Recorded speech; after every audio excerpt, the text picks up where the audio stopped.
Sì, lo vai. Sta registrando.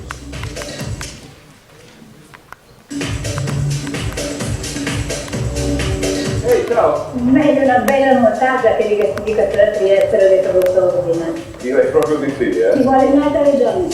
Ciao, buon divertimento!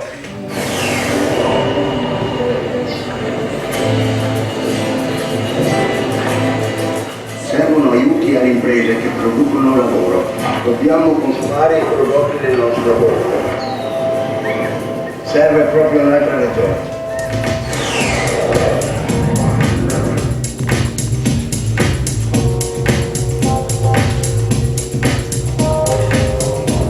Ecco la tessera.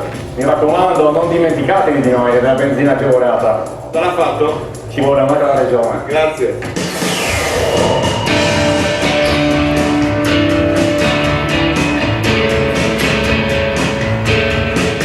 Buongiorno. Buongiorno Mandelli, solito? Sì, grazie. Grazie. Mi raccomando, difenda sempre le imprese familiari. Certamente sarà fatto. Ci vuole proprio un'altra regione. Grazie a lei. Arrivederci.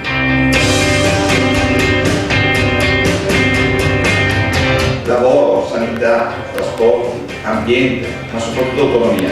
Scegliamo un'altra regione.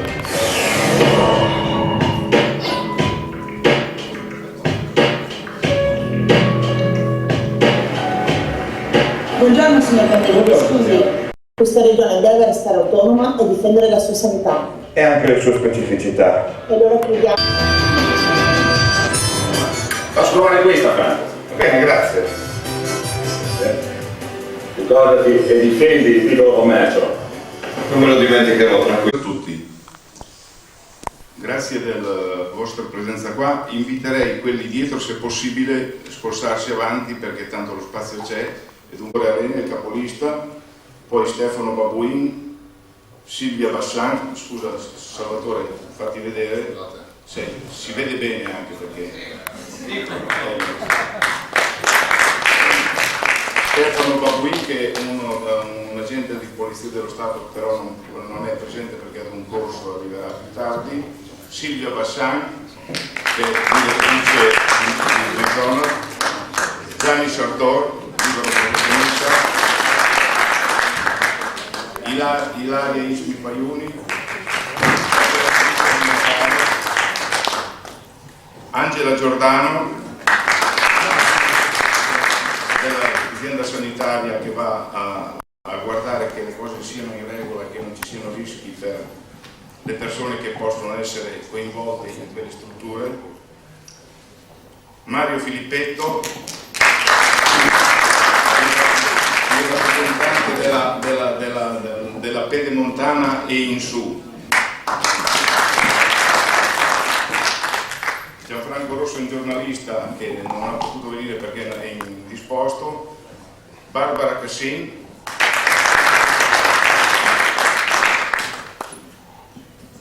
Anna Ila Levi e il sottoscritto Pietro Marino.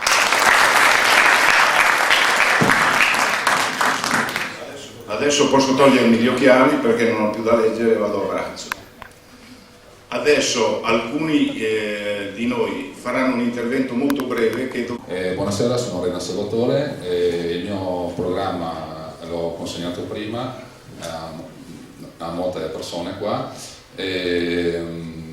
Vorrei esporre due punti che sono la viabilità di Pordenone, finire la manutenzione della strada di Via Nuovo di Corva, la rotonda al Garage Venezia, che è quella più importante, e anche tra Via Libertà e Via Ballona, che spesso succedono incidenti. E il secondo punto è anche i fiumi, che dal mio punto di vista, oggi ho letto un giornale sul Gazzettino, mi pare, un Messaggero Veneto, dove parlavano che la Regione ha stanziato 1 milione, 2 milioni di euro per Villanova e Valmoncello per il discorso idrovero. E penso che comunque alla fine sia molto meglio pulire i fiumi e fare sghiaiamento dei fiumi a Pordenone. Basta, non è stato da tutto. Va bene, grazie.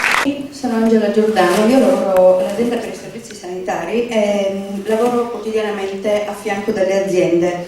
È vero che il mio ufficio si occupa di verifiche periodiche degli impianti, quindi quali caroponti, autogru, grusucamion, PLE, sono macchine che vengono utilizzate da uomini, per cui la sicurezza è fondamentale sicuramente, però il buon senso mi dice anche che bisogna, visto che sono comunque degli obblighi di legge che hanno gli imprenditori, quindi parliamo di artigiani e anche industrie, noi abbiamo un tariffario regionale, essendo comunque una regione a statuto speciale, e il nuovo tariffario nazionale vede un incremento notevole delle tariffe. Questo porterà ovviamente allo scontento delle aziende, perché devono comunque effettuare queste verifiche per legge. Allora noi come movimento, un'altra regione, abbiamo già fatto un'interrogazione a Trieste all'assessore preposto proprio per chiedere per quale motivo, visto che noi comunque siamo a statuto speciale, non possiamo restare con il vecchio tariffario del 2006, perché comunque aziende grosse come Cimolai, Casagrande e tantissime altre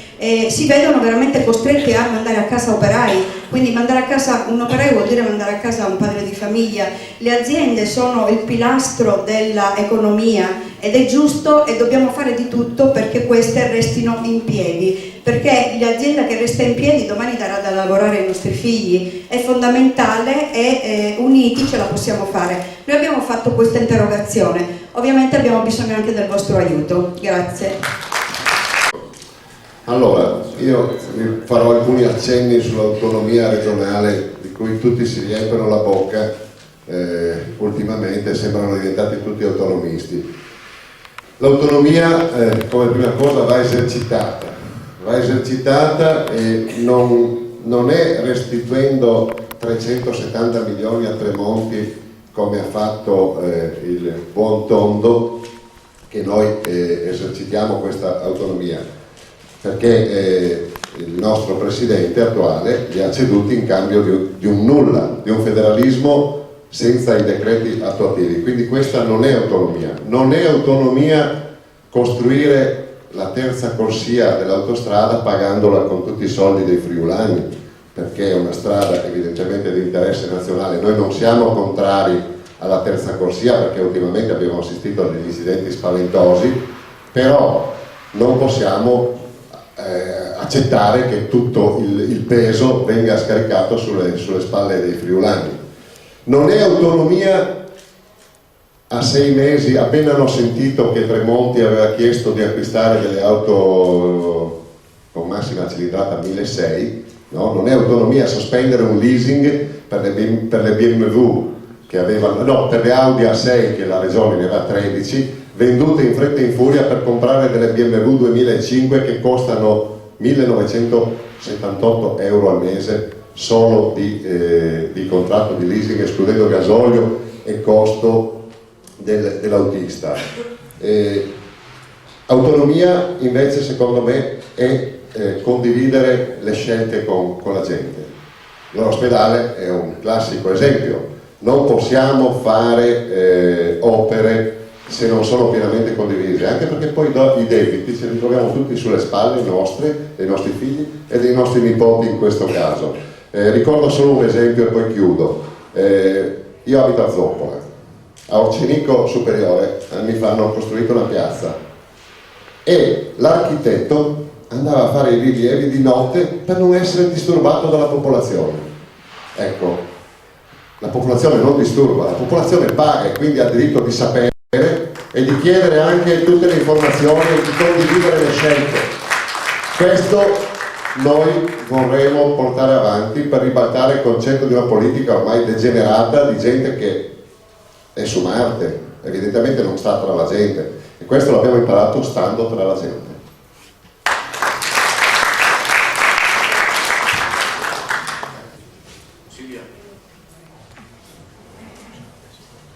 Allora, volevo porre la vostra attenzione, focalizzarmi su un punto del nostro programma, il patto di stabilità. Come alcuni di voi sapete, è stato istituito nel 1999 e ci ha permesso di entrare, stabilendo alcuni vincoli, ci ha permesso di entrare nell'Eurozona. Ad oggi questo patto è praticamente inattuabile. Non può essere applicato in un contesto socio-economico che stiamo vivendo in questo momento. Molti comuni stanno lottando perché hanno nelle loro casse dei soldi stanziati per pagare delle opere, per pagare le fatture delle aziende che hanno lavorato e che non possono pagare. Queste aziende già stroncate dalla crisi stanno aspettando di venire pagate, di avere liquidità e di venire pagate dalla pubblica amministrazione. Le nostre aziende sono creditori nei confronti della pubblica amministrazione e questo non si può più tollerare. Abbiamo bisogno di liquidità. Attorno soprattutto a queste grandi aziende, mi sto riferendo alle aziende dell'edilizia, che sono il motore portante attorno al quale si sviluppano gli altri settori socio-economici, stanno aspettando di venire pagate. Questo, quello che noi proponiamo, è la disobbedienza civile a questo patto di stabilità. Grazie.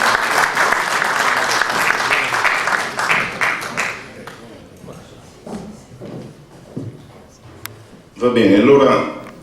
Mario Filippetto, un piccolo commerciante di Montereale Valcellina. Sono anche consigliere comunale di una lista civica. Ho accettato di candidarmi con la lista Un'altra regione di Franco Bandelli per due motivi. Il primo perché condivido appieno il programma, i valori, mi piace il gruppo, gente che ha voglia di lavorare, di fare. Il secondo motivo invece è perché i cittadini del mio territorio me l'hanno chiesto.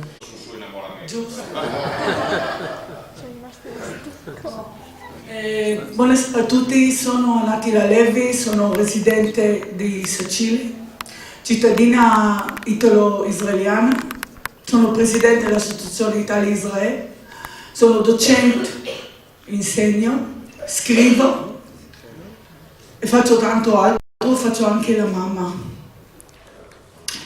La mia educazione è: prima fai a casa tua, dopo fai la casa degli altri. Detto rabbinico dice: quando tu pianti un albero e senti uno che urla che il suo albero sta cadendo, prima finisci a piantare il tuo albero e dopo vai a aiutare l'altro, perché dopo non hai no di questo o no di quello. Anni passati, la Regione Friuli Venezia Giulia ha finanziato, per esempio, 120.000 euro, un radio, non voglio dire di che, forse sapete. La Regione non deve finanziare nessuna cosa che non c'entra la Regione. 100.000 euro. Antonas ha dato. Qua, dentro questi documenti di ricerca che ho io personalmente e le mani degli avvocati, in tutta Italia si dimostra una cosa scandalosa, che la Regione, non si sa, adesso sono in prova, finanziano territori palestinesi, non c'è problema, bisogna aiutare chi ha bisogno, però noi abbiamo bisogno adesso. Abbiamo famiglie che non hanno lavoro, abbiamo bambini se forse non avranno futuro, che andiamo avanti così affogando sull'acqua. Bisogna controllare, non firmare documenti e mandare via per abitudine perché l'altro governo questo fa, allora faccio anche io. Bisogna vedere, bisogna un controllo fino fuori dalla ragione. Un avvocati fuori che non c'entrano le partiti politici, anzi di un'altra ragione, che controllano la nostra ragione. Noi dobbiamo essere uniti, non Trieste, Gorizia, Udine, Pordenone, tutti uniti. E questa lista di vedete, sono tutti con la carta bianca. Lo ripeto, carta bianca. Io non metterò la mia faccia così per qualunque che è avvenuto, e tanti mi hanno chiesto. Ho scelto Franco Bandelli per un motivo, solo uno. Basta. Siamo civili, siamo lista civica. Siamo per la destra e sinistra, ricchi, poveri, vecchi, giovani. Ci sono tante mamme che crescono figli da sole, tanto divorzi. Chi occupa di loro? Noi dobbiamo. Friuli Venezia Giulia poi è la regione più bella, più ricca dell'Italia. Era e sarà con noi. Vi prego, date la possibilità, perché noi davvero abbiamo la voglia di cambiare. Io non dirò cosa farò, vedete la faccia, cosa abbiamo già fatto in passato, e così vedete cosa sarà il futuro. Grazie.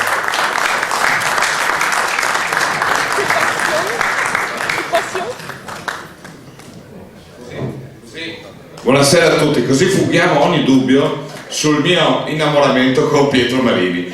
È una battuta ovviamente, però penso che meriti un grande applauso l'enfasi che ci ha messo, tutte le altre signore ovviamente che bacio platonicamente, però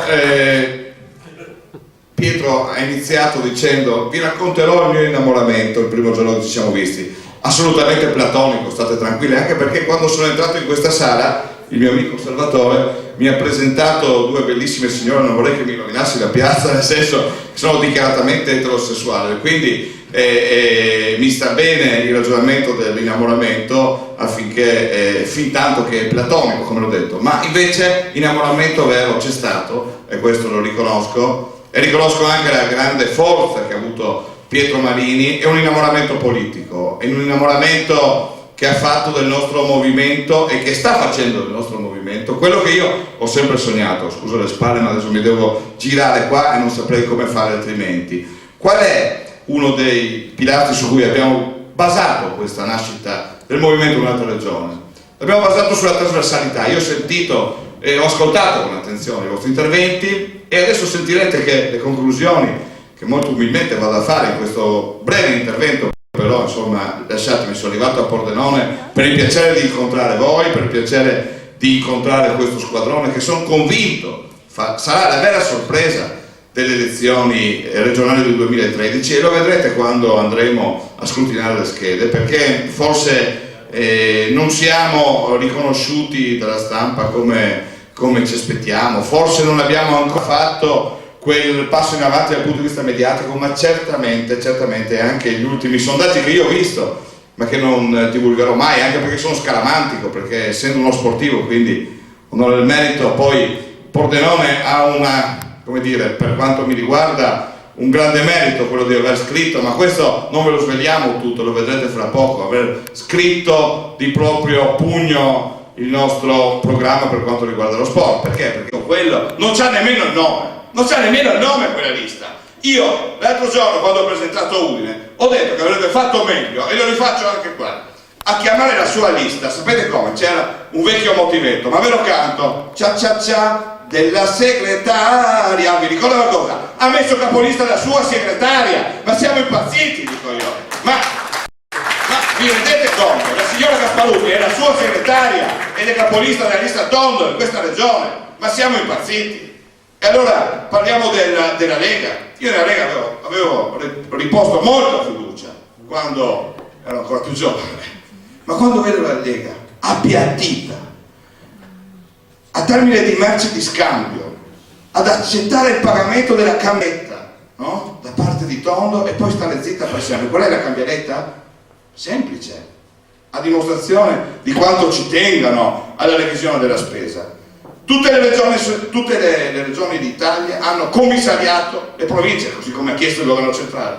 L'unica provincia in cui torniamo al voto è la provincia di Udine. Ma vi siete chiesti perché? Mica perché serve qualcosa, perché serve per l'accordo Lega-Tondo, perché il presidente di questa provincia, almeno sulla carta, è il presidente Fontanini. Bene, anche noi là allora saremo presenti, così vedrete che anche in quell'occasione non avranno vita facile. E un'altra regione esprime un candidato presidente che si chiama Massimo Brini, che è assessore del turismo a Lignano in questo momento e che andrà là a fare il commissario liquidatore di quella provincia, perché sappiamo che la commissarieremo subito dopo. E allora, per finire, vedete, poi c'è il PDL, perché su questo lasciatemi un passaggio, perché qua l'ho aspettato da tanto tempo. C'è il PDL. Ma come? Che cosa dire di questo partito che non è mai diventato un partito, che si è rifiutato di